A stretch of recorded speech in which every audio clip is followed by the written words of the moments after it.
जय हिंद। तो दोस्तों आज हम करने वाले हैं आपका क्लास 7th की एनसीईआरटी जो आपकी है ज्योग्राफी की, उसका चैप्टर नंबर 4 एयर करेंगे। एयर से इसका मतलब ये नहीं है कि हम हवा को देखेंगे, हवा नहीं, हवा को नहीं देखना है हमें। एयर से हमें इसमें देखना है आपका, हम एटमॉस्फेयर को देखेंगे। एटमॉस्फेयर के बारे में हम थोड़ा बहुत जानेंगे। तो बस आज हम एटमॉस्फेयर के बारे में थोड़ा सा जानने वाले हैं, तो जुड़ जाइएगा। और आप सबसे रिक्वेस्ट है कि ये पूरा लेक्चर वीडियो लेक्चर देखिएगा। एंड मैं वादा करता हूँ जोश भर दूंगा आपके अंदर, इतनी ज्ञान भर दूंगा एटमॉस्फेयर के बारे में, इतने मतलब बेसिक से लेके एकदम थोड़ा कोशिश करूंगा कि एडवांस तक लेके जाऊं। मज़ा आ जाएगा। एंड आई प्रॉमिस कि आपको इस चैप्टर में बहुत कुछ सीखने को मिलने वाला है। एनसीईआरटी पढ़नी चाहिए, पर अगर इस ढंग से अगर आप पढ़ेंगे तो शायद कमाल हो जाएगा, धमाल हो जाएगा। तो दोस्तों मेरा नाम सौरव राज है और आप सबका स्वागत है हमारे चैनल नॉलेज कैसल पे। अगर आपने अब तक नॉलेज कैसल को सब्सक्राइब नहीं किया है तो दोस्तों देरी मत कीजिए यार, फटाफट कीजिए क्या सब्सक्राइब। चलिए अब हम शुरू करते हैं आज का अपना चैप्टर नंबर 4 क्लास 7th की आपकी जो एनसीईआरटी ज्योग्राफी का एयर। एयर शुरू करें उससे पहले हमें ये जानना ज़रूरी है कि आखिर ये एयर में हम पढ़ने का वाले हैं। जैसे मैंने आपको बताया कि हम एटमॉस्फेयर के बारे में पढ़ेंगे, तो हम ये जानेंगे कि आखिर एटमॉस्फेयर होता क्या है, एटमॉस्फेयर क्या होता है ये भी जानना ज़रूरी है। तो देखिए हम देखते हैं, our earth is surrounded by a huge blanket of air called atmosphere. देखिए हमारी जो पृथ्वी है ना, ये चारों तरफ से ना, आपको पता ही है कि एटमॉस्फेयर से ढकी हुई है। तो इसे हम क्या कह सकते हैं, हम इसे huge blanket of air. For example आप ये डायग्राम देख सकते हैं, ये पृथ्वी है, पूरी पृथ्वी, ठीक है, ये एक मतलब ब्लैंकेट ऑफ एयर से ढकी हुई है, ठीक है, जहाँ पे क्या है पाया जाता है, आपका एटमॉस्फेयर पाया जाता है, ठीक है, उसे ही हम एटमॉस्फेयर कहते हैं। All living beings on this earth depend on the atmosphere for their survival. देखिए जाहिर सी बात है, अगर हमें जिंदा रहना है एंड लिविंग बींग्स को अगर यहाँ पे अर्थ पे सस्टेन करना है, तो उसके लिए one of the most important जो पार्ट है हमारी लाइफ का, वो एटमॉस्फेयर है। क्योंकि अगर एटमॉस्फेयर अगर नहीं हुआ ना, सूरज की किरणें आपको जला के भस्म कर देंगी, पकोड़े बन जाओगे आप, ठीक है। तो वही है यहाँ पे, all living beings on this earth depend on the atmosphere for their survival. Survival के लिए एटमॉस्फेयर ज़रूरी है, ठीक है।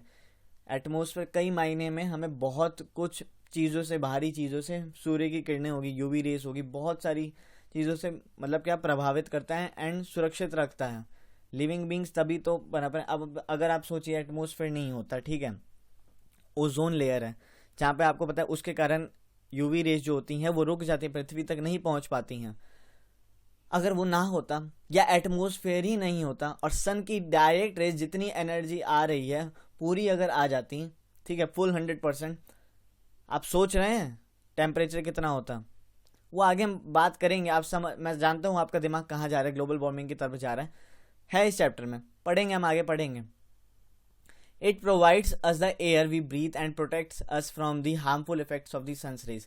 देखिए एटमॉस्फेयर हमें क्या प्रोवाइड करता है, ये वो एयर प्रोवाइड करता है हमें जिससे हम सांसें ले सकते हैं।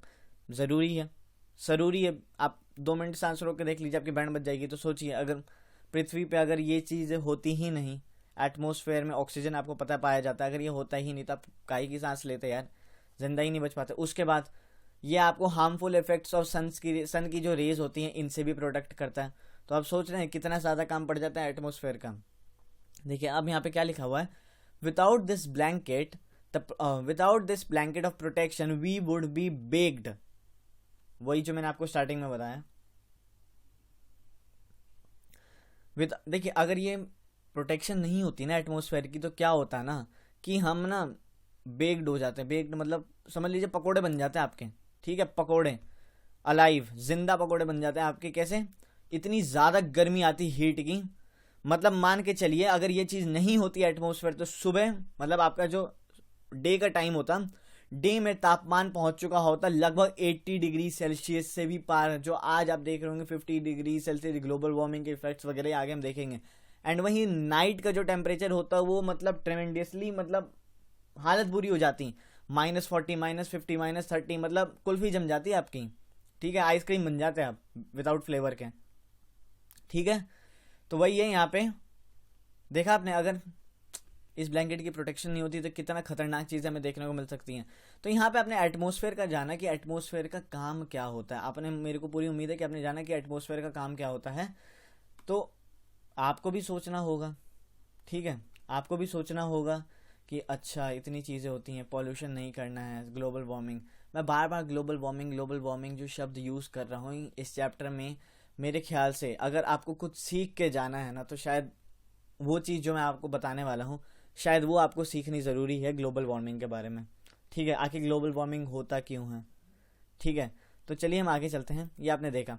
अब हम एक बार देखते हैं कॉम्पोजिशन ऑफ द एटमोसफेयर। आखिर देखिए एटमोसफेयर में कैसी कैसी गैसेस पाई जाती हैं। ठीक है, सबसे ज़्यादा पार्ट किसका है, तो वहीं अगर आप देखिएगा बचपन से आप जानते होंगे कि नाइट्रोजन का जो पार्ट है वो 78% आपका एटमोसफेयर नाइट्रोजन है कॉम्पोजिशन में, 21% आपकी ऑक्सीजन है, एंड थर्ड नंबर पे आपका आता है आर्गन, एंड फोर्थ पे आता है कार्बन डाइऑक्साइड। देखिए नेचुरली भी कार्बन डाइऑक्साइड हमारे एटमोसफेयर में प्रेजेंट होता है।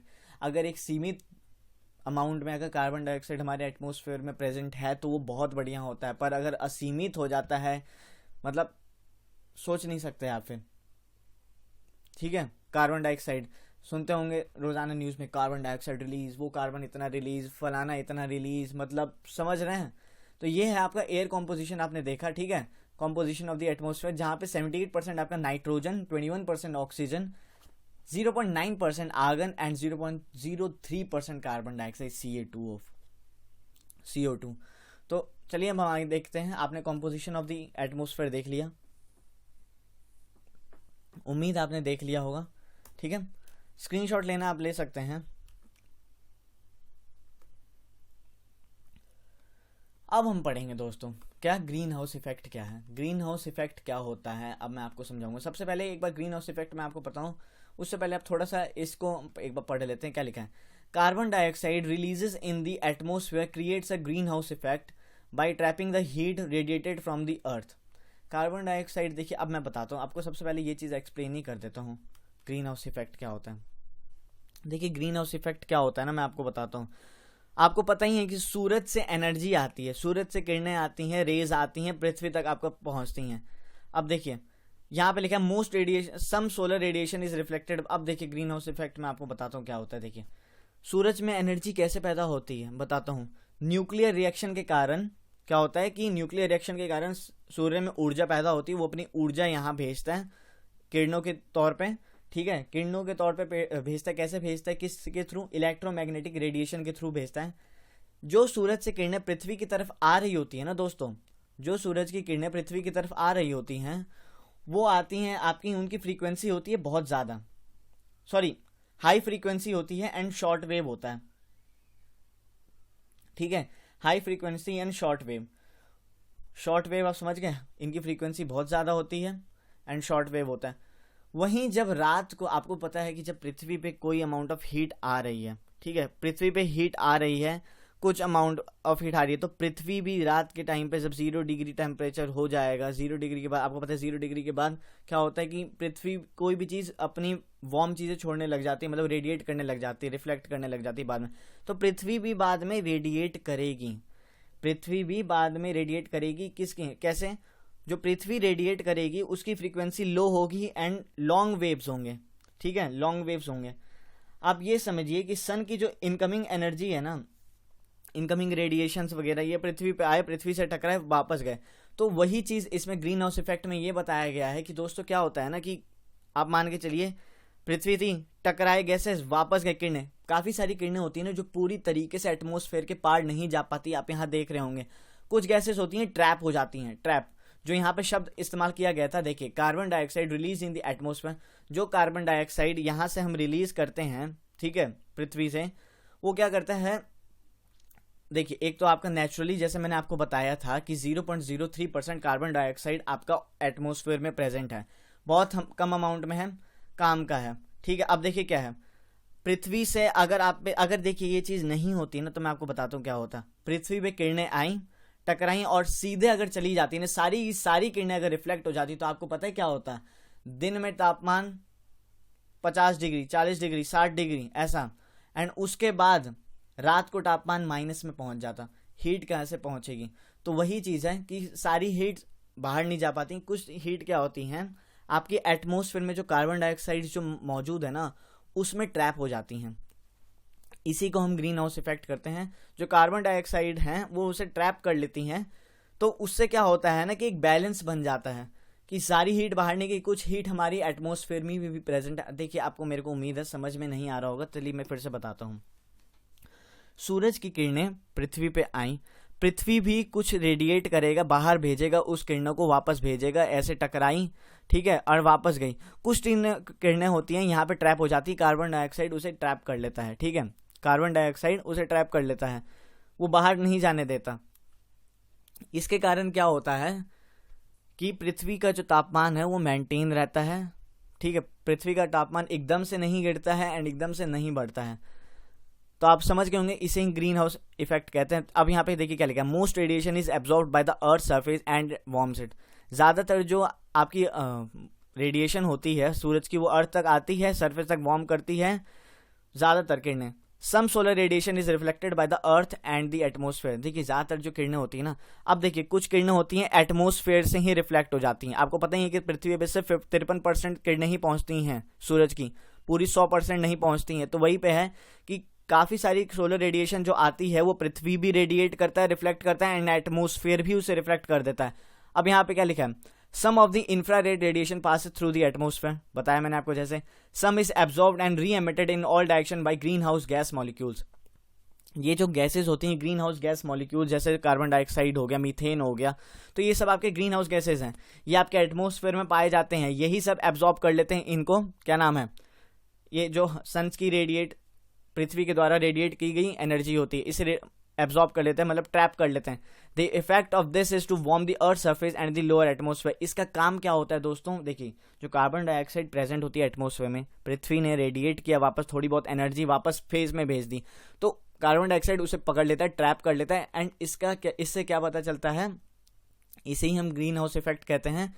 ट्रैप किया, उसके बाद क्या हुआ दोस्तों कि इसके कारण क्या होता है, पृथ्वी का तापमान जो होता है ना वार्म रहता है, एकदम से बढ़ा एकदम से कम हुआ ऐसा नहीं होता है। ये एटमोसफेयर में, एटमोसफेयर का क्या है को मेंटेन करता है, फिर आपका पृथ्वी को वार्म रखता है, ठीक है। अब ऐसे नहीं गिरेगा, मान लीजिए दिन का तापमान 40 डिग्री है एंड शाम को हो गया कितना माइनस में, तो ऐसा नहीं होगा।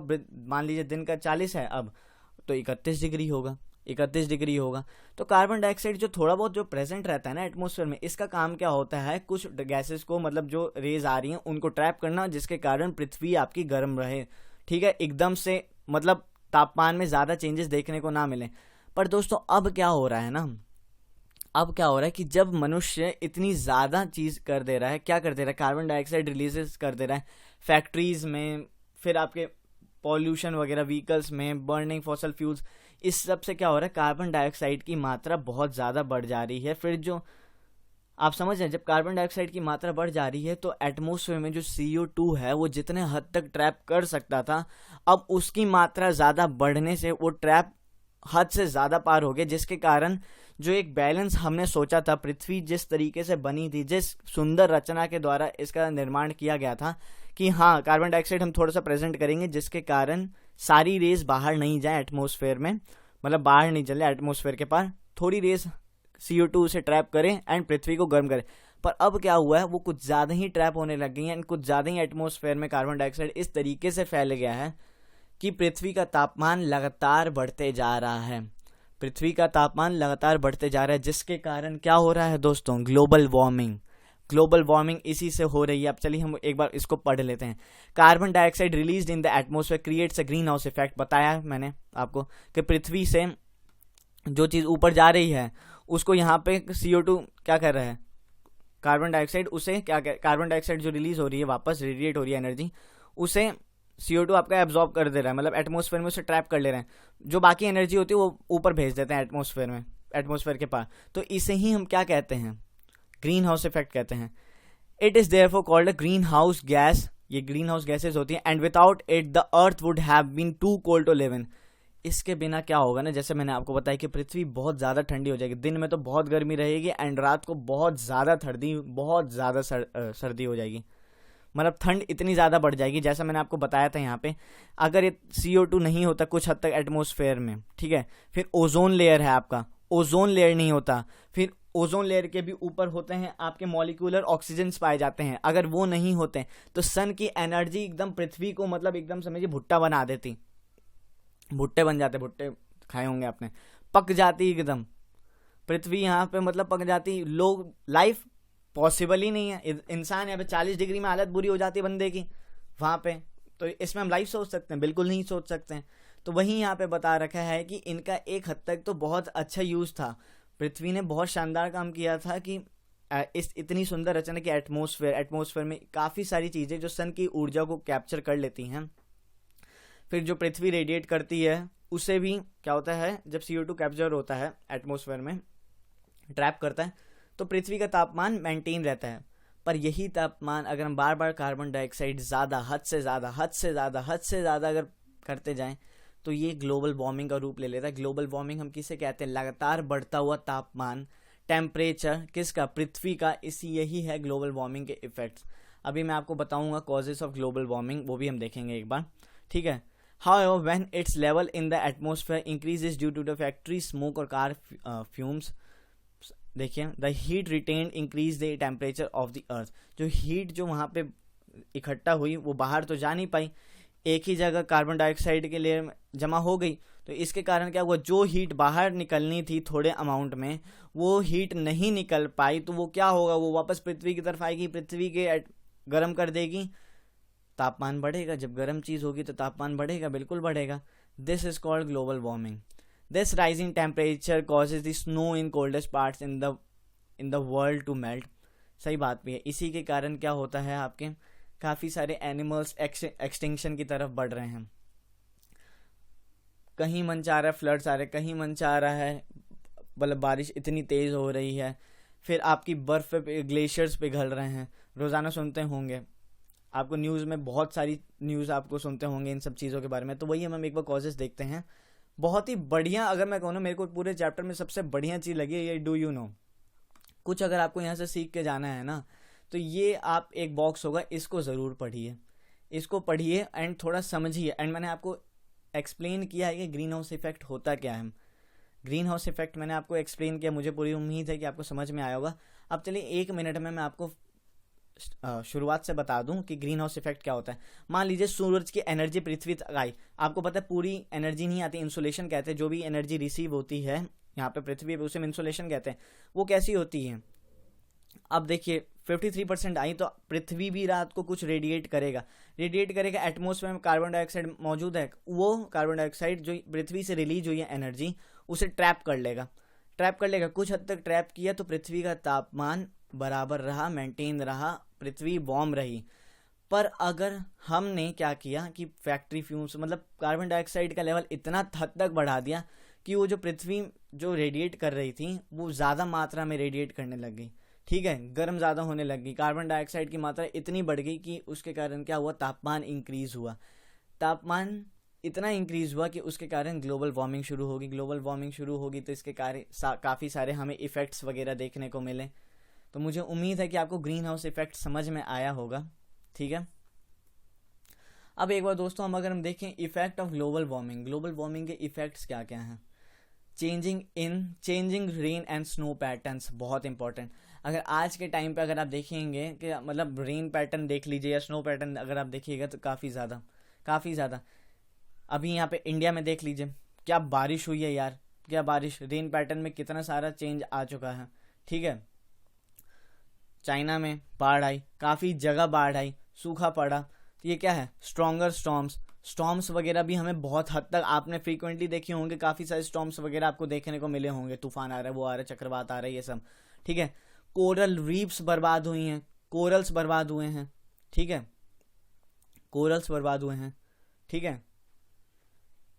फिर आपका changes in animal migration and life cycle, animals की माइग्रेशन एंड उनकी लाइफ साइकिल में भी बहुत बड़ा फर्क देखने को मिला है। Higher temperature and more heat waves, ठीक है। राइजिंग सी लेवल, अब आप पूछेंगे राइजिंग सी लेवल कैसे, राइजिंग सी लेवल दोस्तों ऐसे कि क्या हुआ है ना कि जब ग्लेशियर्स पिघले हैं, ग्लेशियर्स मेल्ट होकर समुद्र में आए हैं, समुद्र का स्तर बढ़ते गया आगे, ठीक है। वार्मर ओशियंस, सब अगर इतनी ग्लोबल वार्मिंग की वजह से गर्मी बढ़ रही है तो सिर्फ पृथ्वी ही गर्म नहीं होगी, पृथ्वी का जो हार्ड हिस्सा है वही गर्म नहीं होगा, जो आपके वाटर्स वगैरह ये भी गर्म होंगे। फिर जो गर्म होंगे वहाँ पे जो एनिमल्स वगैरह, जो स्पीशीज़ वगैरह, जो वहाँ पे इकोसिस्टम है वो भी डिस्टर्ब होगा। एनिमल्स एक्सटिंक्शन की तरफ जाएंगे। मोर ड्रॉट्स एंड वाइल्ड फायर्स, आपने यहाँ देखे होंगे कि कुछ दिनों में, एक सालों में काफ़ी जगह पे, ऑस्ट्रेलिया में आपके लगी थी जंगलों में आग, फिर अमेज़ोन में जंगलों में आग लगी थी, अभी तुर्की में भी जंगलों में आग लगी है। ठीक है, तो ये क्या है? ये एक संकेत दे रहे हैं क्लाइमेट चेंज का, जो हम एक अंदाज़ा लगा सकते हैं ना। अभी देखिए दोस्तों, मैं अगर क्लाइमेट चेंज की अगर मैं आपको बताऊँ ना, द डे आफ्टर टुमारो एक मूवी है, 2004 में आई थी, आप देखिएगा, वो आपको पता चलेगा। उन्होंने भी एक बार प्रिडिक्शन की थी कि 100 सालों में आपको बहुत ज़्यादा चेंजेस देखने को मिलेंगे, पर वो चेंजेस काफ़ी जल्दी आ गए थे। तो हमें ऐसा नहीं लग रहा कि ये चेंजेस भी जल्दी आ रहे हैं। हो सकता है 2004 में वो मूवी बनी थी और 2021 में काफ़ी सारे बदलाव हुआ है। मतलब लग रहा था ना ग्लोबल वार्मिंग बढ़ रहा है। फिर आपका लेस स्नो एंड आइस, ठीक है, पानी का लगातार तापमान बढ़ते जा रहा है, बर्फ़ हो ही नहीं रही है, मेल्ट होके वो सारी नीचे नदियों में आ जा रही है। ठीक है, तो आप ये देख रहे हैं ये सब क्या है। अब ये सब बैलेंस बिगड़ रहा है, कहीं ज़्यादा बारिश। इस बार आपने देखा होगा कि कनाडा जैसे यहाँ पे देशों में, फिर काफ़ी सारे देशों में 50-50 डिग्री सेल्सियस तक क्या तापमान पहुँच गया। बारिश का पैटर्न, मतलब यही नहीं होता दोस्तों कि अगर ग्लोबल वार्मिंग बढ़ रहा है तो सिर्फ गर्मियाँ बढ़ेंगी, गर्मी बढ़ेगी। जब हीट ज़्यादा बढ़े तो गर्मी, उसके कारण बहुत सी चीज़ें एकदम चेंज हो जाएंगी। गर्मी बढ़ेगी, गर्मी बढ़ेगी तो पानी इवेपोरेशन ज़्यादा बढ़ जाएगा, पानी ऊपर जाएगा, फिर बारिश होगी, ज़्यादा होगा, ये सब होगा। तो आप देख रहे हैं पूरा पैटर्न। ये भी नहीं है कि सर्दियाँ भी हो सकते ज़्यादा तेज़ बढ़ जाएं। ठीक है, एंड जब ये सब हो जाता है, हे भगवान बचाओ, भगवान मदद करो, ज़्यादा गर्मी लग रही है, भगवान बचाओ, पर पीछे से गाड़ी में बैठ रखे हैं, भगवान बचाओ, पीछे से धुआं निकले जा रहा है, ठीक है, पॉल्यूशन करे जा रहा है, और भगवान बचाओ। हर चीज़ में अगर जब चीज़ माथे सर से पार हो जाती है ना, तो कहेंगे हे भगवान रक्षा करो, बहुत गर्मी है, फ्लड्स आ रहे हैं, हे ईश्वर, करते रहेंगे। उसमें ईश्वर का क्या लेना देना है? भगवान कुछ नहीं कर सकते। भगवान एक ही चीज़ करेंगे, क्लीन कर देंगे अर्थ को, जितनी गंदगी तुरंत साफ कर देंगे। अब वो आपके ऊपर है। ग्लोबल वार्मिंग लगातार बढ़ते जा रही है, ठीक है, काफ़ी लोग अवेयरनेस फैला रहे हैं, पर नहीं, हमें तो अवेयर होना ही नहीं है, हमें तो फैलाना है। कार्बन डाइऑक्साइड हम रिलीज करेंगे तो करो, मरो, ठीक है, मरो। आज का यहाँ पे पता नहीं रहता, बंदे फ्यूचर की टेंशन लेते हैं। फ्यूचर की टेंशन लेनी है, ठीक है, पृथ्वी को अगर बचाना है तो पृथ्वी में, मतलब आप ये समझिए ना, अगर सिर्फ आप ग्लोबल वार्मिंग की अगर न्यूज़ेस सुनिएगा ना, तो हर जगह चेंजेस आपको देखने को मिल जाते हैं। ठीक है, हर जगह चेंजेस। ठीक है, अंटार्कटिका से आपको सुनने में आता है कि ग्लेशियर्स मेल्ट हो रहे हैं। यहाँ पे पिछले साल आपको, जब वहाँ पे उत्तराखंड में अभी आया था, ग्लेशियर टूटा था, वहाँ पे भी आपको सुनने को मिला। फिर आर्कटिक में आपको सुनने को मिल जाता है। ठीक है, कहीं जंगलों में आग लग जाती है, कहीं का तापमान 52-53 डिग्री पहुँच जाता है, कहीं पे फ्लड्स आ रहे हैं। ठीक है, कहीं पे थंडर स्टॉर्म्स आ रहे हैं, कहीं पे स्टॉर्म्स आ रहे हैं, साइक्लोन्स आए जा रहे हैं। ठीक है, एक एक महीने में 3-3, 4-4 साइक्लोन्स आए जा रहे हैं। तो ये सब क्या है? इफेक्ट है ग्लोबल वार्मिंग का, क्लाइमेट चेंज का। अब आपको सोचना है आप क्या करना चाहते हैं। मेरा काम था आपको बताना, आपका काम है अवेयरनेस को फैलाना। चलिए आगे चलते हैं अब एक बार हम देखेंगे दोस्तों, एक और यहाँ पे डू यू नो करके है। When air is heated it expends, becomes lighter and goes up. देखिए, हवा जब हल्की होती है ना, हवा हल्की क्यों होती है? जब हवा गर्म होगी दोस्तों तो वो हल्की हो जाएगी, हल्की होगी तो वो ऊपर की तरफ जाएगी आपकी, हल्की होगी। देखिए, व्हेन एयर इज हीटेड, अगर हवा गर्म है तो वो एक तो एक्सपेंड हो जाएगी, एक्सपेंड होने के बाद वो लाइट हो जाती है, लाइट होने के बाद वो ऊपर की तरफ जाएगी, ऊपर की तरफ। एंड वहीं कोल्ड एयर जो होता है, इसकी डेंसिटी ज़्यादा होती है तो ये हैवी होती है एंड ये नीचे की तरफ आती है। That is why it tends to sink down. When hot air rises, cold air from surrounding area rushes there to fill the gap. That is how air circulation takes place. ये हम समझते हैं। इस अच्छा डायग्राम नहीं बता रखा है, ठीक है। कन्वेक्शनल साइकिल होती है दोस्तों, ठीक है। हवा मतलब ये समझ लीजिए कि यहाँ पे जो आपकी जो ज़्यादा गर्म हवा है वो ऊपर की तरफ गई, एक्सपेंड होती है, ठीक है। जब वो हवा ऊपर की तरफ जाएगी तो ऊपर से तापमान कम होगा, तो तापमान कम होगा तो हवा ठंडी होगी, वो हवा ठंडी होगी, डेंसर होगी, नीचे आएगी, नीचे आएगी, फिर गर्म होगी। तो ये साइकिल, कन्वेक्शनल साइकिल चलती रहती है आपकी। ये पूरा साइकिल एक चक्र चलता रहता है, समझें? ये पूरा चक्र आपका चलता रहता है। तो वही यहाँ पे बता रखा है, ये एक से फैक्ट था, आप पढ़ लीजिएगा। अब एक बार हम दोस्तों देखते हैं structure of the atmosphere.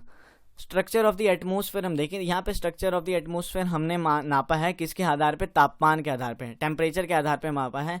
And altitude. Altitude से देखिए क्या होता है ना, ज्योग्राफिकल टर्म्स में अल्टीट्यूड यानी हाइट समझ लीजिए आप, हाइट। कुछ टर्म्स होती हैं हर सब्जेक्ट में अलग होती हैं, तो ज्योग्राफी में हम अल्टीट्यूड का मतलब हाइट समझ लीजिए, हाइट जैसे जैसे ऊपर जाएंगे। तो वहीं होता है यहाँ पे तापमान के आधार पर, टेम्परेचर के आधार पर बांटा गया है। अब देखिए ट्रोपोस्फेयर कहाँ से कहाँ तक है, 0 से लेकर 10 किलोमीटर तक आपका है क्या troposphere.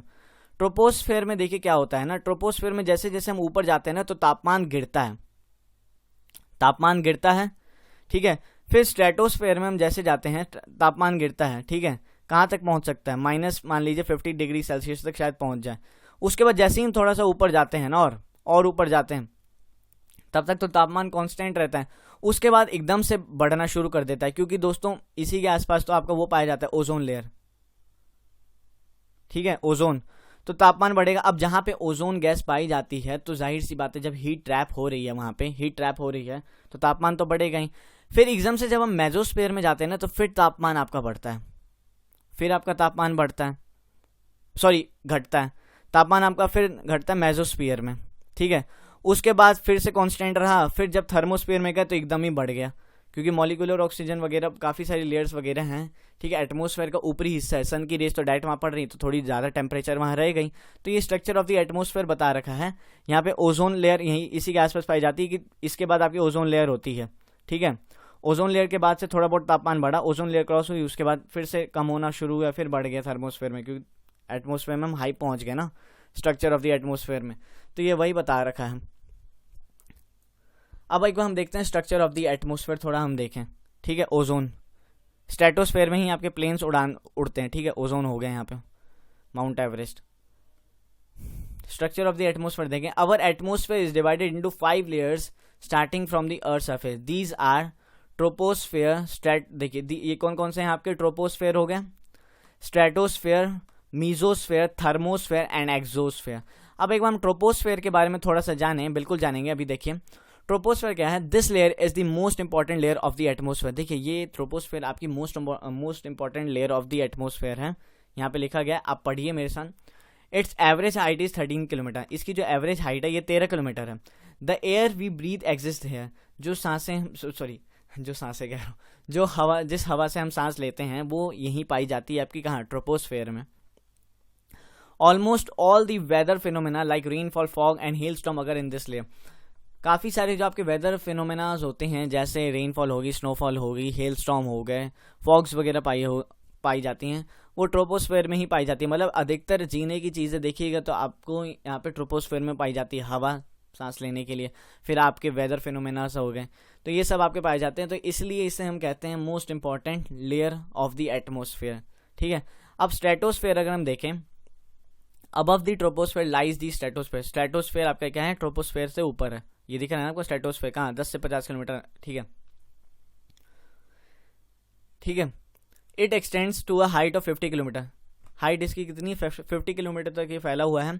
This layer is almost free from clouds and associated weather phenomenon, making conditions most ideal for flying aeroplanes. देखिए क्या है, एक तो यहाँ पे क्या है, this layer is almost free from clouds, यहाँ पे क्लाउड्स वगैरह आपको नहीं पाए जाते, एकदम क्लीन एकदम यहाँ दिखता है। उसके बाद अगर देखिएगा तो यहाँ पे ही आपके प्लेन्स वगैरह उड़ान भरते हैं, ठीक है, तभी तो आप प्लेन उड़ान भरते होंगे, देखा होगा अगर प्लेन से नीचे तो बादल दिखते हैं, क्योंकि क्लाउड्स तो है ही नहीं। तो वही है, आइडियल फॉर फ्लाइंग एरोप्लेन्स।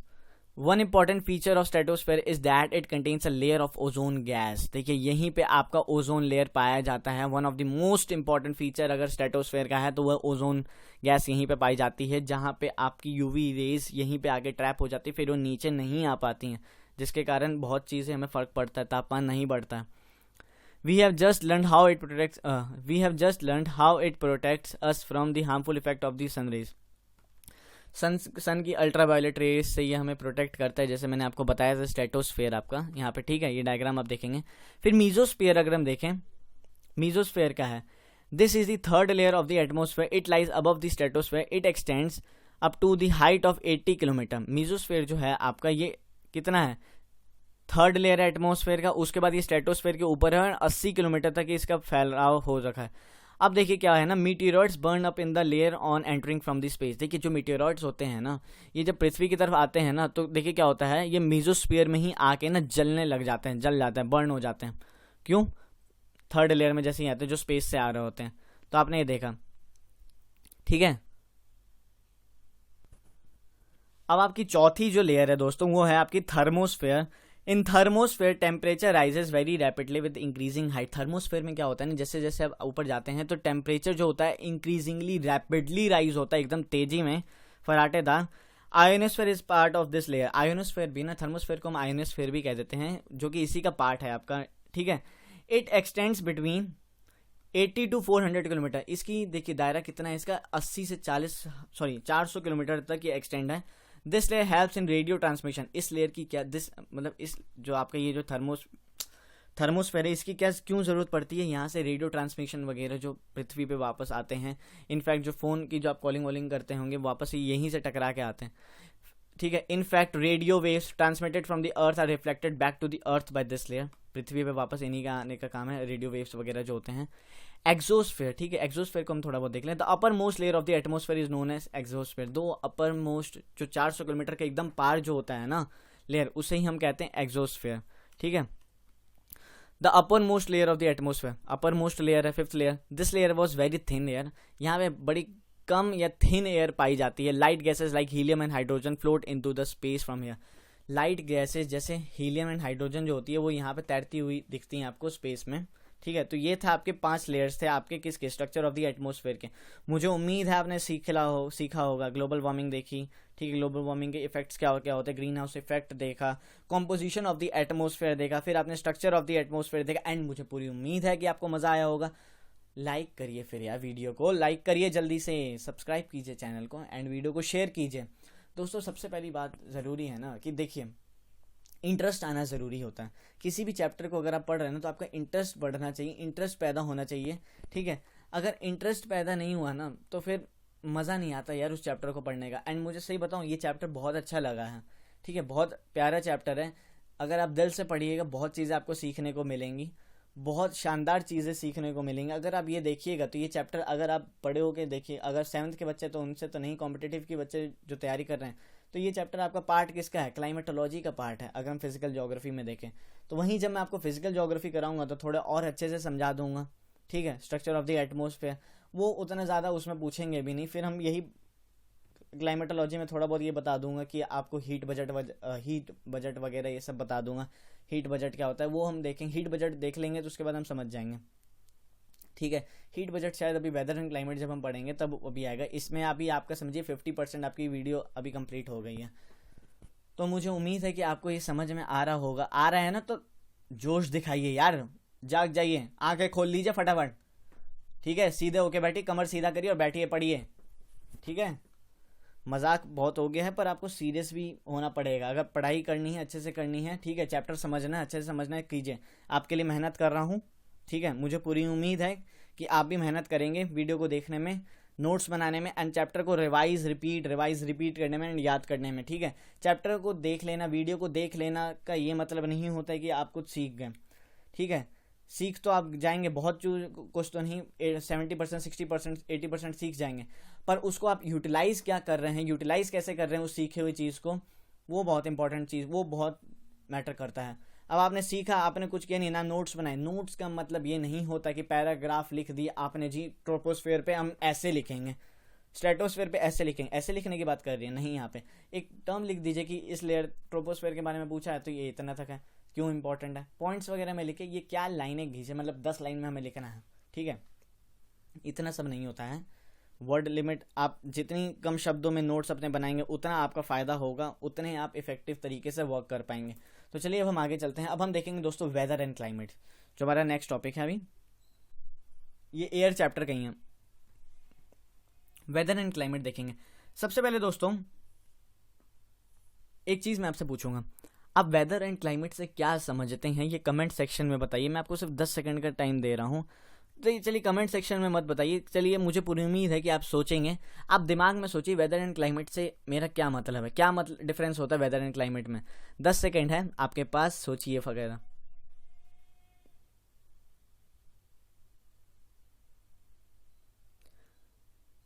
सोच लिया? चलिए अब हम देखते हैं वेदर एंड क्लाइमेट होता क्या है।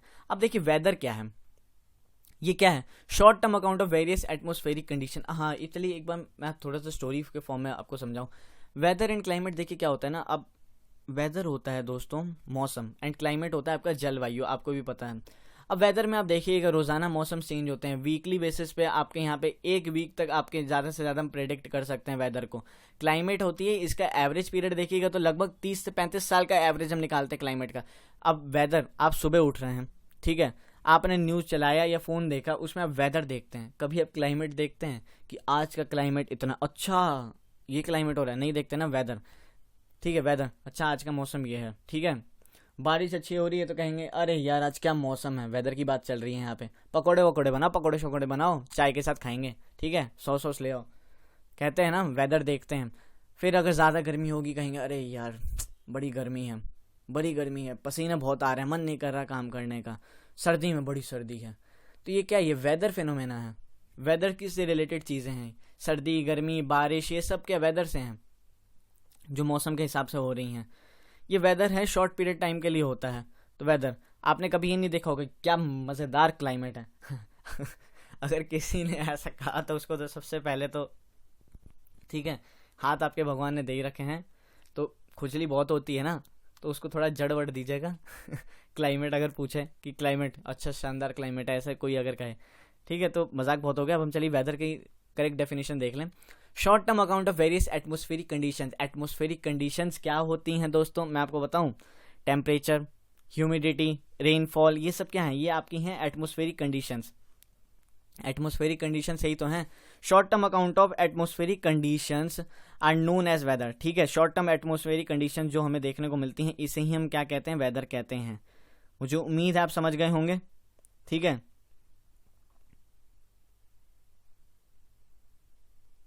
एटमोस्फेरिक कंडीशन आपकी देखिए क्या होती है, टेम्परेचर हो गया, एयर प्रेशर, विंड, ह्यूमिडिटी, ये सब आपका एटमोस्फेरिक कंडीशन है। अब देखिए like yesterday was more hotter then today, आज गर्मी बहुत ज़्यादा है कल से, तो ये सब क्या कहेंगे यार, टुडेज वेदर, ठीक है, कहते हैं ना आज गर्मी ज़्यादा है, क्या ये मौसम से रिलेट कर रहे हैं, मौसम यानी वेदर से, गर्मी ज़्यादा बढ़ गई, सर्दी ज़्यादा बढ़ गई, बारिश ज़्यादा हो गई, मतलब ये सब हम क्या किससे डिनोट करेंगे, वेदर से, ये सब वेदर से डिनोट करेंगे हम। अब क्लाइमेट अगर हम देखें, long term account of various atmospheric condition, ठीक है, ज़्यादा समय के लिए long term account of various atmospheric condition जो होती हैं उससे हम कहते हैं क्लाइमेट यानी जलवायु। ये एवरेज हम निकालते हैं 35 सालों का, 35 से 30 सालों का जो एवरेज निकलता है उसे ही हम कहते हैं क्लाइमेट, ठीक है। लाइक इंडिया की अगर बात कीजिएगा तो इंडिया हैज़ ए सब ट्रॉपिकल टाइप ऑफ क्लाइमेट, ठीक है, सब ट्रॉपिकल। देखिए अब पता क्या होता है, अगर मैं आपको ग्लोबल वार्मिंग से इसका तो मतलब थोड़ा सा हम रिलेट करें तो देखिए क्या होता है ना, हम क्लाइमेट चेंज करते रहते हैं। वेदर चेंज आपने कभी सुना है, नहीं सुना होगा, क्योंकि वेदर तो चेंज होता ही रहता है यार रोजाना लेवल पे। क्लाइमेट चेंज इतना बड़ा असर डालता है, अब मानिए किसी जगह के हिसाब से 100 सालों से उसका एक क्लाइमेट चला आ रहा है, मान के चलिए एकदम से अगर वहाँ चेंज हो जाए, जलवायु चेंज हो जाए, चीज़ें चेंज होती हुई दिखने लग जाए, वहाँ की वाइल्ड लाइफ हो गई, ह्यूमन बींग्स हो गए, मतलब हर चीज़ तहस नहस हो जाएगी, मतलब तभी तो डर लगता है ना, क्लाइमेट चेंज हो रहा है, काफ़ी सारे इफेक्ट्स हमें देखने को मिलेंगे क्लाइमेट चेंज के। कहीं पे ज़्यादा गर्मी बढ़ रही है, जहाँ पे देखिएगा आमतौर पे वहाँ गर्मी उतनी नहीं बढ़नी चाहिए, गर्मी बढ़ रही है, बारिश ज़्यादा हो रही है, एकदम से बारिश ज़्यादा हो रही है, जलवायु में परिवर्तन आ रहा है दोस्तों, आप लोगों को इसकी नॉलेज देखनी पड़ेगी, क्लाइमेट में फ़र्क आ रहा है। अब वहीं अगर इंडिया की बात कीजिएगा तो यहाँ पे पाया जाता है आपका सब ट्रॉपिकल टाइप ऑफ क्लाइमेट। सब ट्रॉपिकल टाइप ऑफ क्लाइमेट से आप ये समझ सकते हैं मॉनसूनल टाइप ऑफ क्लाइमेट, अभी वही चल रहा है, मॉनसून सीजन चल रहा है ना, तो मॉनसूनल टाइप ऑफ क्लाइमेट समझ सकते हैं आप। लॉन्ग टर्म एटमोस्फेरिक कंडीशन ये भी वही है, टेम्परेचर, एयर प्रेशर, विंड, ये सब हम देखेंगे, ठीक है। अब टेम्परेचर हम देखते हैं, टेम्परेचर क्या है, तो टेम्परेचर, ठीक है, एक मिनट, टेम्परेचर हम देखेंगे दोस्तों। देखिए टेम्परेचर क्या है, the temperature you feel every day is the temperature of the atmosphere, ठीक है। The degree of hotness and coldness of the air is known as temperature. देखिए degree of hotness and coldness जो होती है ना, जिस चीज़ को हम डिग्री में नापते हैं, हॉटनेस एंड कोल्डनेस को, इसे ही हम क्या कहते हैं दोस्तों, टेम्परेचर कहते हैं, ठीक है। The temperature of the atmosphere changes not only between day and night but also from season two season. देखिए टेम्परेचर आपको पता ही है, सिर्फ ऐसे ही चेंज नहीं होता कि दिन में 40 है तो रात को 31 हो गया टेम्परेचर चेंज। टेम्परेचर चेंज होता है सीजन टू सीजन, सर्दी में टेम्परेचर अलग होगा, गर्मियों में टेम्परेचर अलग होगा, बरसात के मौसम में अलग होगा, ठीक है। यहाँ पे लिखा है ना, summers are hotter than winters, ये क्यों कैसे नापते हैं? टेम्परेचर इक्विपमेंट्स वगैरह होते हैं, टेम्परेचर से डिनोट करते हैं कि टेम्परेचर बढ़ गया, गिर गया, ठीक है। टेम्परेचर डेली बेसिस पे भी आपके चेंज होते हैं, सीजनल बेसिस पे भी आपके चेंजेस देखने को मिलेंगे आपको। An important factor that influences the distribution of temperature is insolation. Insolation क्या होता है? Insolation is the incoming solar energy intercepted bye the अर्थ। वो एनर्जी जो पृथ्वी तक पहुंच रही है, सारी एनर्जी नहीं पहुंचती पृथ्वी की तरफ, पहली चीज तो, ठीक है। जो पृथ्वी तक आ रही है, इनकमिंग सोलर एनर्जी जो आ रही है, उससे हम कहते हैं इंसोलेशन। इस डायग्राम से आप समझिए इंसोलेशन। अब यहाँ पे ये देखिए पृथ्वी तक आ रही है, एंड सबसे पहले मैं आपको बता दूं 53% ही आपकी एनर्जी होती है वो पृथ्वी तक पहुंचती है, 53%, ठीक है। 53% ही पहुंचती है, 47% नहीं पहुंच पाती, वो वापस एटमॉस्फेयर से रिफ्लेक्ट होकर स्पेस में चली जाती है। तो वही है। अब इंसुलेशन आ रहा है। अब यहाँ पे देखिएगा तो इक्वेटर पे जल्दी पहुंच रहा है, ज़्यादा पहुंच रहा है, फिर सूरज को पोल्स पे पहुंचने में टाइम लग रहा है, सूरज की एनर्जी, इंसुलेशन जो एनर्जी हीट आ रही है। तो यहाँ पे इसलिए तो पोलर रीजन्स में आप देखिएगा धीरे धीरे जैसे हम इक्वेटर से ऊपर जाते जाते हैं तो तापमान कम होते जाता है, गिरता जाता है, ठीक है। मान लीजिए इक्वेटर पे 40 है, तो थोड़ा ऊपर जाएंगे तो फिर आप थोड़ा ऊपर जाएंगे रशिया के साइड में, ये भी तो हो सकता है वहाँ कम हो, बहुत ज़्यादा गिर जाता है। तो ये भी है इंसुलेशन आप समझ गए होंगे। The amount of insolation decreases from the equator towards the pole, ये चीज़ मैंने आपको अभी बताई, यहाँ पे आपने देखा the amount of insolation decreases from equator towards the pole. Pole की तरफ जैसे जैसे जा रहे हैं तो इंसुलेशन की मात्रा या तापमान की मात्रा एकदम गिरती जा रही है, ठीक है, क्योंकि यहाँ पे तो सीधा में चल रहा है, यहाँ पे टेढ़े में जा रही है, ठीक है। यहाँ पे तो पैरेलली आ गया, इसमें वर्टिकली देखिए आप ऊपर की तरफ जा रहा है, तो तकलीफ हो रही है सूरज बाबा को भी थोड़ा एनर्जी पहुँचाने में इधर। Therefore the temperature decreases in the same manner, बताया आपको। Now do you understand why poles are covered with snow. अब तभी आप समझे होंगे कि पोल्स कवर्ड क्यों होते हैं स्नो से, हीट उतनी पहुंच ही नहीं रही है, ठीक है। If the earth temperature rises to high it would become too warm for some crops to grow, ठीक है। Temperature in cities is much higher than that of villages. ये बात बहुत बढ़िया लिखी है यहाँ पे। टेम्परेचर अगर आप देखिएगा विश्व की हर सिटी में, अगर टेम्परेचर आप देखिएगा सिटीज़ में, कंट्री की सिटीज़ में अगर आप देखिएगा टेम्परेचर हाई होगा, ठीक है, विलेजेस के मुकाबले। उसके देखते हैं क्या कारण है। The concrete and metals in buildings and asphalt of roads get heated up during the day, this heat is release during the night. एक तो वहाँ पे इंडस्ट्रियल एरिया है, पॉल्यूशन हो रहा है, उसके बाद कॉन्क्रीट के घर बना रखे हैं, बिल्डिंग्स हैं, ठीक है। एसफाल्ट का हम यूज़ करें रोड्स में, जो जल्दी हीट हो जाते हैं डे के टाइम पे, तो हीट ज़्यादा होती है, गर्मी ज़्यादा पड़ती है, एंड वही हीट जल्दी ठंडी भी हो जाती है। This heat is release during the night, यही जल्दी ठंडे होकर रात को रिलीज कर देते हैं, ठीक है। Also the crowded high rise buildings of the cities trap the warm air and thus raise the temperature of the cities, ये भी आप देखिए, ठीक है। क्राउडेड हाई राइज बिल्डिंग्स जो होती है, क्राउडेड बिल्डिंग्स होती हैं, मल्टी स्टोरी बिल्डिंग्स जहाँ पे काफ़ी सारे लोग रह रहे हैं, वहाँ पे भी वार्म एयर जो होते हैं जल्दी से ट्रैप हो जाते हैं, जिसके कारण क्या होता है, टेम्परेचर बढ़ते जा रहा है, सिटीज़ गर्म होते जा रही हैं, पॉल्यूशन करते जाओ, ग्लोबल वार्मिंग बढ़ाते जाओ, उसके बाद देखो तबाही। एयर प्रेशर, अब हम देखेंगे एयर प्रेशर। अब हम एयर प्रेशर से आप क्या समझ रहे हैं दोस्तों? एयर प्रेशर से हम कहने का मतलब है यहाँ पे कि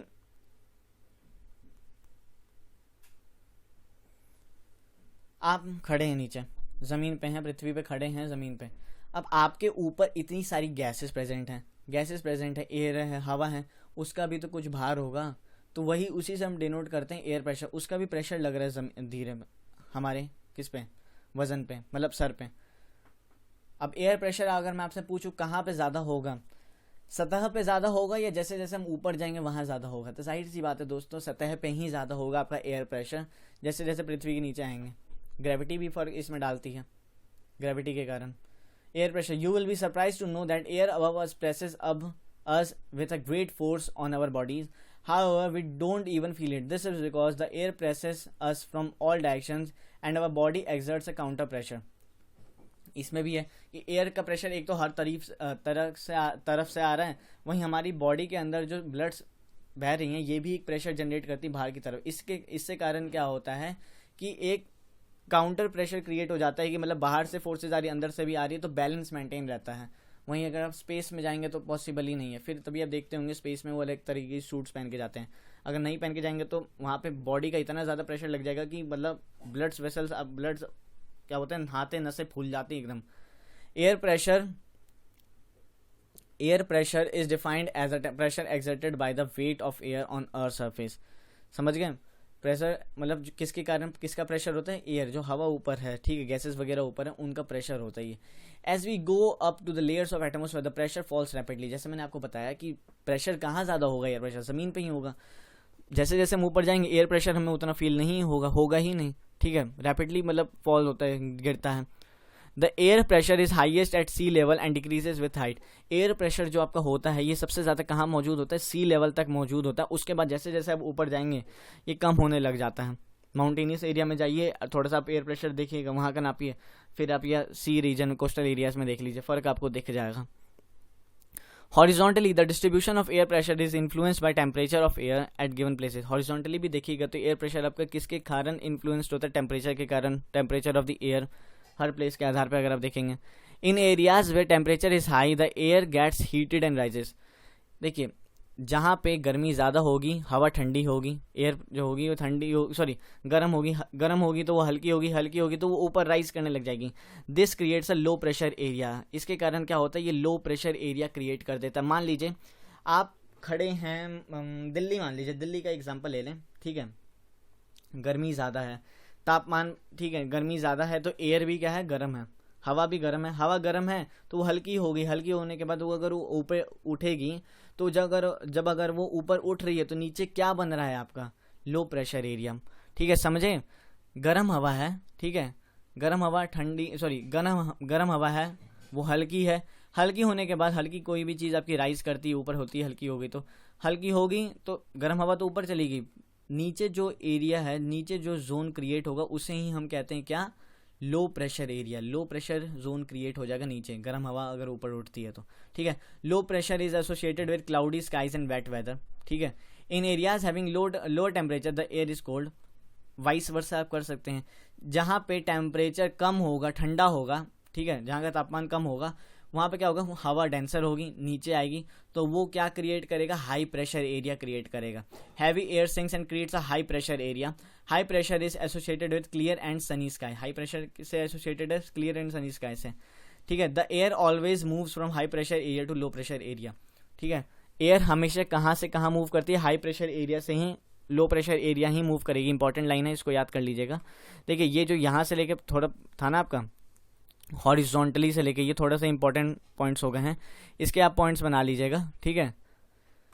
ये थोड़ा इंपॉर्टेंट है, आपको पता रहना चाहिए, पूछ सकते हैं कभी भी किसी एग्जाम में आके पूछ ले जाए, ठीक है। कि मान लीजिए हवा है, वो गर्म है, हल्की हुई, ऊपर उठी तो नीचे कौन सा प्रेशर एरिया बनेगा? लो pressure area, high pressure area. तो आप बता पाएंगे कि लो प्रेशर एरिया बनेगा। एंड वाइस वर्सा वो आपका क्या? कोल्ड एयर में, कोल्ड टेम्परेचर में देख लीजिएगा जब हवा ठंडी होगी। अब विंड को हम देखेंगे, विंड क्या है? The movement of air from high pressure area to low pressure area called wind.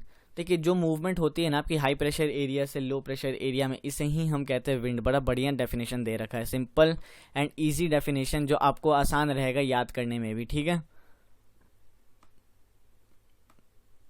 क्या कि वो मूवमेंट ऑफ हवा की जो हाई प्रेशर एरिया से लो प्रेशर एरिया की तरफ आती है उसे हम विंड कहते हैं। You can see wind at work as it blows dry leaves down the permanent uproots trees during a storm. Sometimes when the wind blows gently, you can even see it blowing away smoke or fine dust. जब हवा चलती है तो आपने ये भी देखा होगा ना कि स्मोक डस्ट वगैरह भी, ये भी उसके साथ हवा चलने लग जाती है, ठीक है।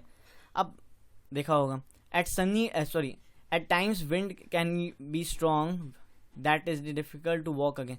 अगर हवा मान लीजिए बहुत तेज़ है, बहुत ज़्यादा तेज़ है, तो हवा बहुत ज़्यादा तेज़ है तो आपको चलने में भी दिक्कत होगी, नहीं चल पाते, आंखों में कण जा रहे हैं, धूल के कण जा रहे हैं, फिर हवा आपको पीछे की तरफ ढकेल रही है, ये सब आपको फील होता ही होगा, ठीक है।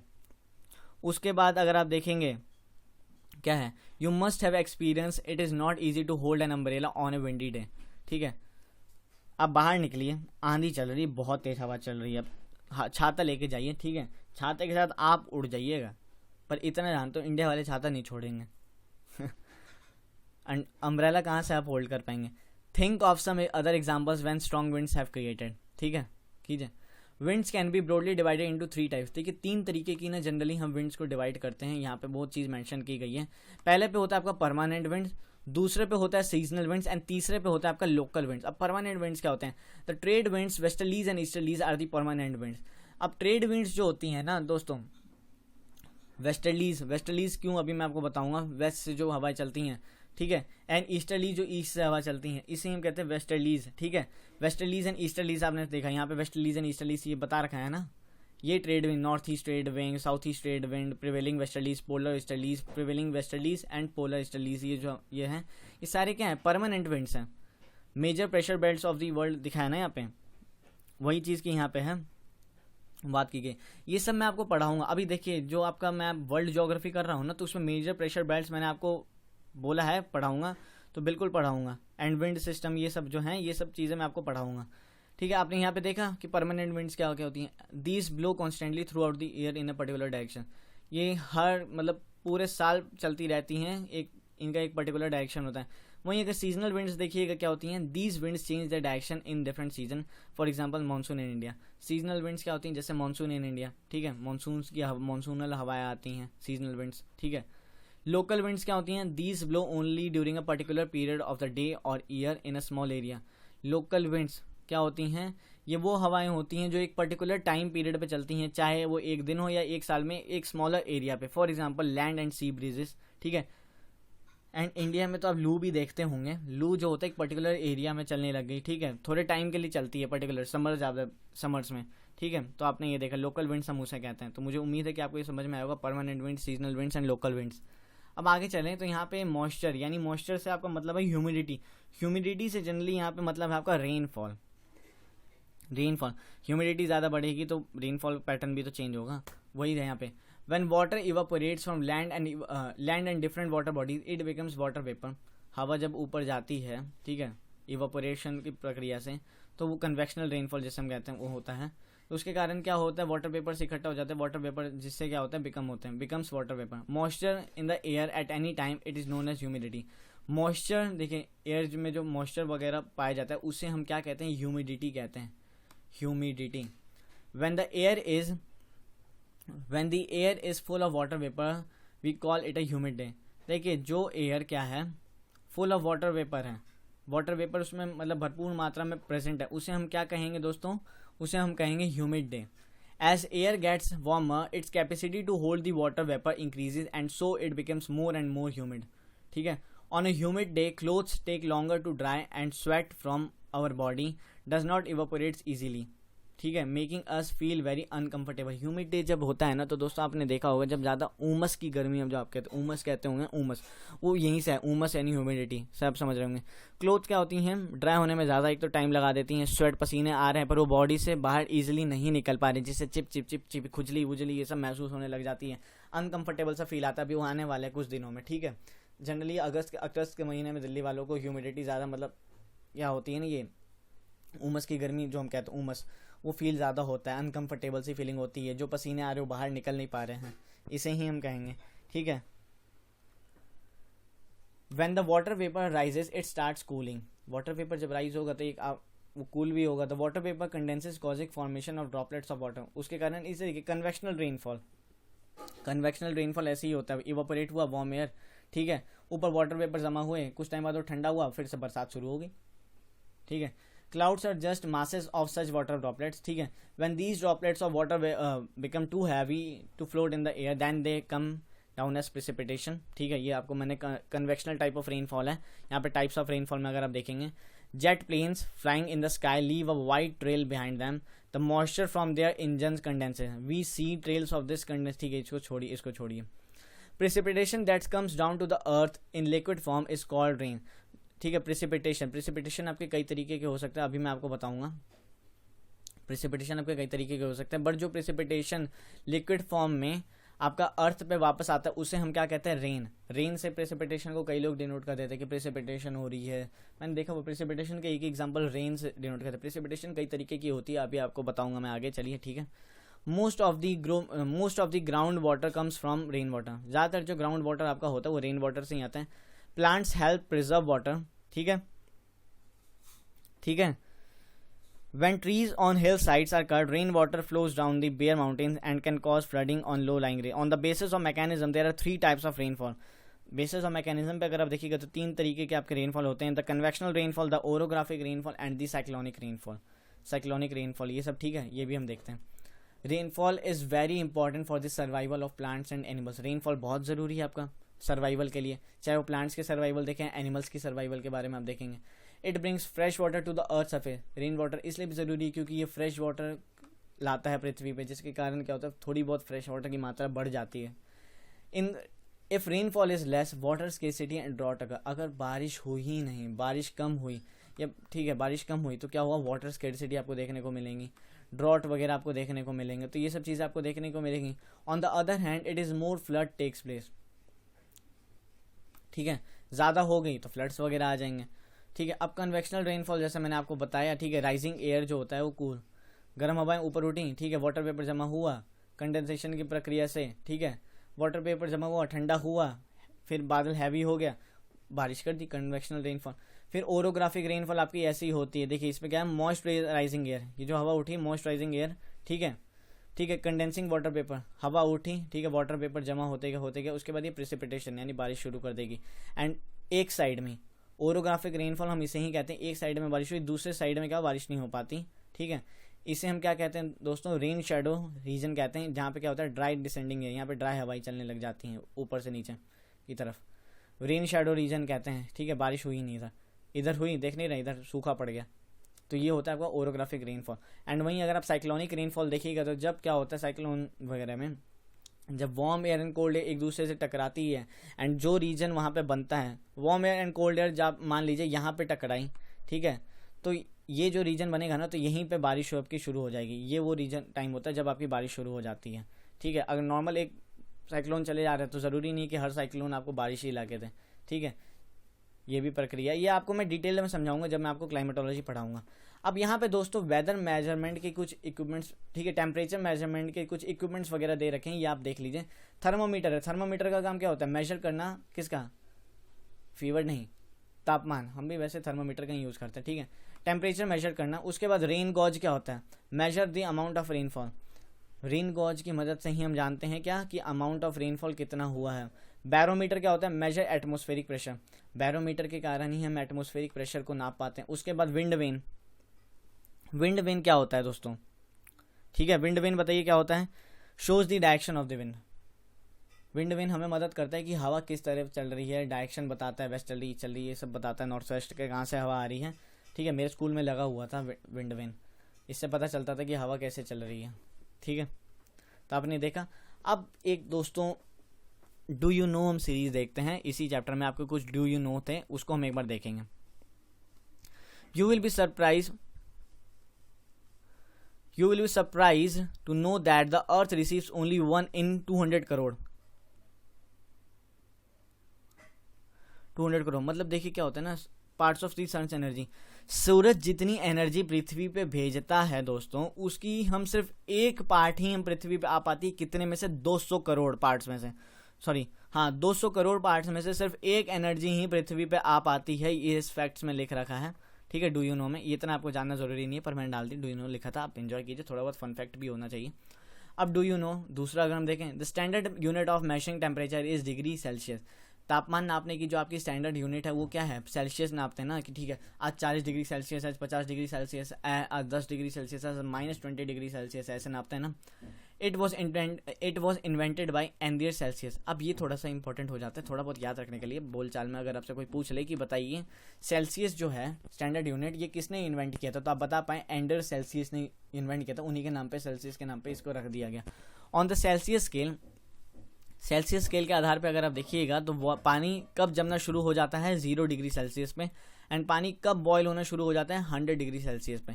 वही चीज़ इस आपको सेल्सियस थर्मोमीटर में बता रखी है. देखिए यहाँ पे क्या, 0 डिग्री सेल्सियस पे क्या होता है, वाटर फ्रीजेस. 37 डिग्री सेल्सियस जो होता है ह्यूमन नॉर्मल बॉडी टेम्परेचर, जो हमारा नॉर्मल बॉडी टेम्परेचर होता है 37 डिग्री सेल्सियस. उसके बाद 100 डिग्री सेल्सियस पे पानी उबलना शुरू हो जाता है. ठीक है, चाय वाय आप इसी टेम्परेचर में बनाते हैं. अब डू यू नो का तीसरा पार्ट अगर हम देखें, ठीक है, on the moon there is no air and hence no air pressure. देखिए आपको पता ही है कि पृथ्वी पे एयर प्रेशर है, ठीक है, तो हमें फील होता है, हम कंट्रोल में रहते हैं। वहीं मैंने आपको बताया था क्या कि जब हम मून पे जाते हैं, ये चंदा मामा पे जब हम जाते हैं, तो क्या होता है ना कि एयर तो वहाँ है नहीं, हवा है नहीं, एंड नो एयर प्रेशर है नहीं, तो सिर्फ एक, जब हवा नहीं है, एयर प्रेशर नहीं है, तो किस चीज़ का प्रेशर लगता है? प्रेशर लगता है हमारे अंदर जो ब्लड चल रही हैं, ब्लड्स बाहर की तरफ आने लग जाती हैं, वो प्रेशर जनरेट करती हैं, जिसके कारण क्या होता है, वेन्स वगैरह फूल जाती हैं, ठीक है, शरीर फूल सा जाता है। इसलिए एस्ट्रोनॉट्स जो होते हैं, आपके एस्ट्रोनॉट्स वगैरह होते हैं, ठीक है, ये क्या कहते हैं, wear special protective space suit, एक प्रोटेक्टिव एंड एक स्पेशल तरीके का स्पेस जो शूट होता है आपका, वो पहन के कहाँ जाते हैं, मून पे गए, ठीक है, थोड़ा खोजबीन की, ठीक है। If they did not wear the space suits, अगर ये लोग ये स्पेस सूट्स ना पहने, the counter pressure exerts by the body of the astronauts would make the blood vessels burst. इसके कारण क्या होगा कि जो काउंटर प्रेशर जो पड़ता था ना, अब हम ज़मीन पे, अब मान लीजिए एकदम से आप पृथ्वी पे हैं ना, तो आपका प्रेशर आपकी बॉडी से भी जनरेट हो रहा है, काउंटर प्रेशर, ब्लड वेसल्स जो हो रहे हैं, फिर आपका हवा में भी जो गैसेस मॉलिक्यूल्स एयर पे हैं, इनका भी एक प्रेशर है, तो ये काउंटर क्रिएट कर रहा है। काउंटर मतलब मान लीजिए दोनों एक दूसरे से टकरा रहे हैं, तो कोई जीरो रिएक्शन, हमें रिएक्शन कुछ नहीं पता ही नहीं चल रहा कि अंदर से कितना प्रेशर लग रहा है, बाहर से कितना प्रेशर लग रहा है। पर वहीं अगर अब जब मून पे जाते हैं एस्ट्रोनॉट्स वगैरह, वो स्पेशल सूट क्यों पहन के जाते हैं? अगर वो ऐसे ही उठाए, चल रॉकेट में बैठे, फटाक से निकल लिए ऊपर, ठीक है, क्या होगा, ऊपर एयर प्रेशर है नहीं, मून पे हवा चलती नहीं है, जाएंगे दूसरी तरफ से, जब काउंटर पार्ट है ही नहीं, तो एक क्या होगा, शरीर हमारा खुद जो ब्लड वेसल्स अंदर ये लगाएंगे, एक एक्सर्ट करेंगे प्रेशर शरीर के, एंड जब प्रेशर एक्सर्ट करेंगे तो नसें फूलेंगी, एंड उसके कारण क्या होगा कि बर्स्ट, भुड़ुम, शरीर फट जाएगा एकदम, मतलब मान लीजिए ब्लड वेसल्स फट जाएंगे, the astronauts would bleed, and इसके कारण क्या होगा, एस्ट्रोनॉट्स को ब्लड वगैरह निकलेंगे, बाहर निकलेंगे। Do you know a wind is named after the direction from which it blows. Example, ये मैंने आपको बताया था ना, विंड क्या होती हैं, जिस जगह से चलती हैं उनके नाम पे रख लेते हैं, वेस्टर्न से चली तो वेस्टर्लीज, ईस्ट से चली तो ईस्टर्लीज, ठीक है। अब प्रिसिपिटेशन जैसे मैंने आपको बताया था, डू यू नो में, इधर भी देख लें, अदर फॉर्म ऑफ प्रिसिपिटेशन देखिएगा आप, तो रेन हमने देख लिया, और क्या होते हैं, स्नो, स्लीट एंड हेल, ये भी अदर टाइप्स ऑफ प्रिसिपिटेशन होते हैं। मतलब आप कभी हिमाचल प्रदेश में मनाली घूमने जाएं, तो जब वहाँ पे बर्फ़ पड़ती है ना, वो भी प्रिसिपिटेशन का पार्ट है, स्नो पड़ रही है वहाँ पे, स्लीट, हेल, सब ये हो गए, हेल ओले, हेल मीन्स ओले, तो ये सब होते हैं आपके डू यू नो, आपने देखा, मुझे उम्मीद है आपको समझ में आएगा। आज इस चैप्टर से आपको बहुत कुछ सीखने को मिला, ठीक है, बहुत बढ़िया लगा होगा, आई होप है आपको इस चैप्टर से बहुत चीज़ें आपको सीखने को मिली होंगी, ठीक है। ग्लोबल वार्मिंग समझा, structure of the atmosphere, weather, climate, ठीक है, temperature, air pressure, wind, moisture, humidity, फिर डू यू नो आपने सीरीज़ देखी, तो मज़ा आया होगा आपको, ठीक है, मज़ा आया, उम्मीद है मज़ा आया तो एक ही चीज़ तो करनी है आपको, लाइक कीजिए, ठीक है, वीडियो को लाइक कीजिए, सब्सक्राइब करना मत भूलिएगा नॉलेज कैसल को, एंड सपोर्ट दिखाइए। पूरी उम्मीद है कि आपको इस चैप्टर से बहुत कुछ सीखने को मिला, ठीक है, चैप्टर से कुछ सीखने को मिला, आप नोट्स बना रहे होंगे, नोट्स पॉइंट्स के फॉर्मेट में बनाइएगा तो ज़्यादा बढ़िया रहेगा, ठीक है। डांस कीजिए इन जनाब की तरह, आपका चैप्टर आज फिनिश हुआ, ठीक है। मिलेंगे कल किसके साथ, मुग़ल एम्पायर के साथ। मुग़ल एम्पायर कल मैं आपको कराऊंगा, जिसमें हम हिस्ट्री का चैप्टर नंबर 4 पढ़ेंगे, 3 तक कर लिया दिल्ली सल्तनत, अब चैप्टर नंबर 4 मुग़ल एम्पायर करेंगे, मज़ा आएगा। तो बस दोस्तों अलविदा चाहूँगा, ठीक है। आज के इस चैप्टर से मदद मिली, बस एक ही चीज़ कीजिए, चैनल को सब्सक्राइब कीजिए, नॉलेज कैसल को सपोर्ट दिखाइए। Thank you so much for watching this video lecture, God bless you all, जय हिंद।